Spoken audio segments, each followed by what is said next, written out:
പ്രധാനമന്ത്രി നരേന്ദ്രമോദി ഈ വർഷം ഓഗസ്റ്റ് 30 ശിലാസ്ഥാപനം നടത്തിയ മഹാരാഷ്ട്രയിലെ വാധ്വൻ ഇന്റർനാഷണൽ സീപോർട്ട് തുറമുഖം അതിൻ്റെ പണി തീരുമ്പോൾ ഭാവിയിൽ കേരളത്തിൻ്റെ പ്രിയപ്പെട്ട വിഴിഞ്ഞം തുറമുഖത്തിന്, രാജ്യാന്തര തുറമുഖത്തിന് ഭീഷണിയാകും. അങ്ങനെ വേണം കരുതാൻ. പോർട്ട് ഓഫ് ട്രിവാൻഡ്രം അല്ലെ തിരുവനന്തപുരം പോർട്ട് എന്ന് വിളിക്കാവുന്ന തരത്തിൽ ലൊക്കേഷൻ കോഡ് പുതുതായി കിട്ടിയ വിഴിഞ്ഞത്തിന്, അതിൻ്റെ പുരോഗതിക്ക്, വളർച്ചയ്ക്ക് വാധ്വൻ എങ്ങനെ ഭീഷണിയാകുന്നു എന്നത് നമ്മൾ മനസ്സിലാക്കേണ്ടതുണ്ട്. വാധ്വൻ ലോകത്തെ 10 പ്രധാനപ്പെട്ട ട്രാൻസ്ഷിപ്മെന്റ് തുറമുഖങ്ങളിൽ ഒന്നാക്കി, ടെർമിനൽസ് ഉൾപ്പെടെ ഒന്നാക്കി മാറ്റിയെടുക്കാനാണ് കേന്ദ്ര സർക്കാരിൻ്റെ കീഴിൽ ജവഹർലാൽ നെഹ്റു പോർട്ട് അതോറിറ്റിയും മഹാരാഷ്ട്ര സർക്കാരിൻ്റെ കീഴിലെ മാരിടൈം ബോർഡും ചേർന്നുള്ള കരാർ പ്രകാരം അവരുടെ സംയുക്ത ഉടമസ്ഥതയിൽ വാധ്വൻ പോർട്ട് യാഥാർത്ഥ്യമാകുന്നത്.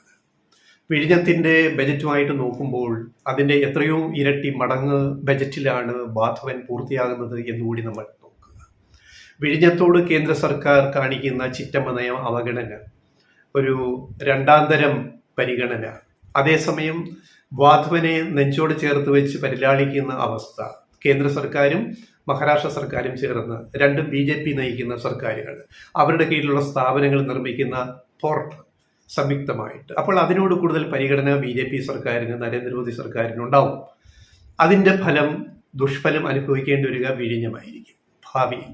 അപ്പോൾ വിഴിഞ്ഞത്തിൻ്റെ ബജറ്റ് എത്രയാണ്? ആദ്യഘട്ടത്തിൽ 8,867 കോടി രൂപ, 2, 3, 4 ഘട്ടങ്ങളിലായിട്ട് അദാനി 10,000 കോടി രൂപ കൂടി ചെലവഴിച്ചിട്ട് മൊത്തം ബജറ്റ് ചെലവ് 18,867 കോടി രൂപ. അതേസമയം വാധ്വൻ സീപോർട്ടിൻ്റെ തുറമുഖത്തിൻ്റെ ആകെ ചെലവാക്കുന്നത് 76,220 കോടി രൂപ.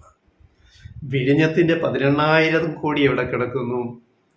വാധ്വനിൻ്റെ 76,000 കോടി ഇവിടെ കിടക്കുന്നു.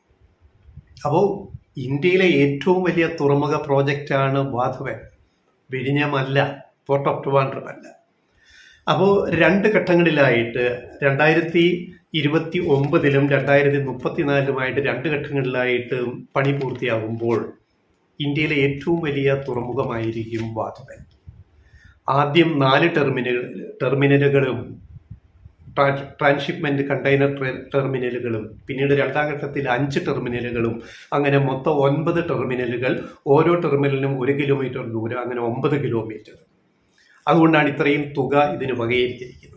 പിന്നെ പണി പൂർത്തിയാകുമ്പോൾ, 2 ഘട്ടങ്ങളുമായിട്ട് പണി പൂർത്തിയാകുമ്പോൾ 298 മില്യൺ ടൺ കാർഗോ, ചരക്കുകൾ കൈകാര്യം ചെയ്യാനുള്ള ശേഷിയുള്ള തുറമുഖമായിട്ട് വാധ്വൻ മാറും. 298 മില്യൺ ടൺസ് കാർഗോ. ഇനി TEU കപ്പാസിറ്റി, കണ്ടെയ്നർ കപ്പാസിറ്റി പറഞ്ഞാൽ 23.5 മില്യൺ TEU കൈകാര്യം ചെയ്യാനുള്ള ശേഷിയുണ്ടാവും. 23.5 മില്യൺ, 23.5 ദശലക്ഷം കണ്ടെയ്നറുകൾ, 20 ഫൂട്ട് TEU കണ്ടെയ്നറുകൾ കൈകാര്യം ചെയ്യാനുള്ള ശേഷി വാധ്വനുണ്ടാകുമ്പോൾ വിഴിഞ്ഞത്തിൻ്റെ എത്രയാണ്? ആദ്യഘട്ടത്തിൽ 10 ലക്ഷം, പിന്നെ പരമാവധി എല്ലാ ഘട്ടവും പൂർത്തിയാകുമ്പോൾ 35 ലക്ഷം കണ്ടെയ്നറുകൾ. ഒരിക്കലും താരതമ്യം ചെയ്യാൻ പറ്റാത്ത ബൃഹത് പദ്ധതിയാണ് കേന്ദ്ര സർക്കാരും മഹാരാഷ്ട്ര സർക്കാരും ചേർന്ന് അവിടെ പണിയുന്നത്. ഇനി വാധ്വനി പണിയുന്നത്. ഇനി ആ വാധ്വനിൽ കരാറുകൾ എടുക്കുന്ന ആരൊക്കെയാണ്? അതിലൊരു പ്രമുഖ കമ്പനി അദാനിയുടെ കമ്പനിയാണ്. അവിടെ 250 കോടി, 250 കോടിയല്ല, 1,700 കോടി രൂപയുടെ ഇൻഫ്രാസ്ട്രക്ചർ വർക്ക്, പോർട്ട് ഡെവലപ്പ് ചെയ്യാനുള്ള വർക്ക്, 1,700 കോടി രൂപയുടെ അടിസ്ഥാന സൗകര്യ വികസന പ്രോജക്റ്റിൽ കരാറുകാരനായിട്ട് ബിഡ് കൊടുത്തിരിക്കുന്നത് അദാനി കമ്പനിയാണ്. ITD, സിമെന്റേഷൻ ഇന്ത്യ എന്ന് പറയുന്ന അദാനി ഗ്രൂപ്പിന് കീഴിലുള്ള കമ്പനിയാണ്. ITD cementation India Adani group company. അതോടൊപ്പം വേറെ 2 കമ്പനികൾ കൂടി, പിന്നെ മാൻ എന്ന് പറയുന്ന MAN എഞ്ചിനീയറിംഗ് കമ്പനി, അതേപോലെ വേറൊരു കമ്പനി കൂടി ഇതിനകത്ത് ബിഡ് കൊടുത്തിട്ടുണ്ട്. എങ്കിലും പ്രഥമ പരിഗണന കിട്ടുക പരിചയസമ്പത്ത് വെച്ച് നോക്കുമ്പം അദാനി ഗ്രൂപ്പിനായിരിക്കും. അപ്പം അങ്ങനെ കരാർ ഉടനെ കിട്ടിയാൽ അവിടുത്തെ 1,700 കോടി രൂപയുടെ ഇൻഫ്രാസ്ട്രക്ചർ വർക്ക് കൂടി ചെയ്യുന്നത് അദാനി ഗ്രൂപ്പായിരിക്കും. ക്രമേണ അവിടെ ടെർമിനലുകൾ നിർമ്മിക്കാനും ഈ പദ്ധതിയിൽ സ്വകാര്യ കമ്പനികൾക്ക് അനുവാദം കൊടുക്കാൻ ഈ പോർട്ട് നിർമ്മിക്കുന്ന ഇവരുടെ സംയുക്ത സംരംഭം ഉദ്ദേശിക്കുന്നു. അപ്പോൾ അങ്ങനെ വരുമ്പോൾ ക്രമേണ അദാനിയുടെ താല്പര്യങ്ങൾ അവിടേക്ക് വരും. അപ്പോൾ ഈ ഒരു സംയുക്ത സംരംഭത്തിൽ 76,220 കോടി രൂപ ചെലവിൽ നിർമ്മിക്കുന്ന വാധവൻ തുറമുഖ പദ്ധതിയിൽ കേന്ദ്ര സർക്കാർ സ്ഥാപനമായ ജവഹർലാൽ നെഹ്റു പോർട്ട് അതോറിറ്റിക്ക് 76%, മഹാരാഷ്ട്ര സർക്കാരിന് കീഴിലുള്ള മഹാരാഷ്ട്ര മാരിടൈം ബോർഡിന് 24% ഓഹരി പങ്കാളിത്തമാണുള്ളത്. പിന്നീട് ബാക്കി കണ്ടെയ്നർ ടെർമിനലുകൾ അങ്ങനെയുള്ള കാര്യങ്ങളിലെല്ലാം PPP വ്യവസ്ഥയിൽ PPP അനുസരിച്ച് സ്വകാര്യ സംരംഭകരെ കൂടി അതിനകത്ത് ഉൾക്കൊള്ളിക്കാനാണ് ഇവരുടെ ഈ നടത്തിപ്പ് കമ്പനി ഉദ്ദേശിക്കുന്നത്. ഫലത്തിൽ അദാനിക്ക് അതിൽ വളരെ താല്പര്യമുണ്ട്. അതുകൊണ്ടാണല്ലോ ഇപ്പോൾ തന്നെ 1,700 കോടി രൂപയുടെ കരാറിന് ഏറ്റെടുക്കാൻ അതിന് ബിഡ് കൊടുത്തിരിക്കുന്നത് അദാനി ഗ്രൂപ്പ്. അപ്പോൾ ഈ ഒരു രീതിയിൽ മുന്നോട്ട് പോകുമ്പോൾ വിഴിഞ്ഞത്തിന്, പോർട്ട് ഓഫ് ട്രിവാൻഡ്രത്തിന്, അല്ലെ തിരുവനന്തപുരം പോർട്ടിന് എന്ത് സംഭവിക്കും എന്നത് വലിയ ഒരു ചോദ്യമാണ്. അപ്പോൾ വാധവന് വേണ്ടി വാദിക്കുന്നത് ആരായിരിക്കും?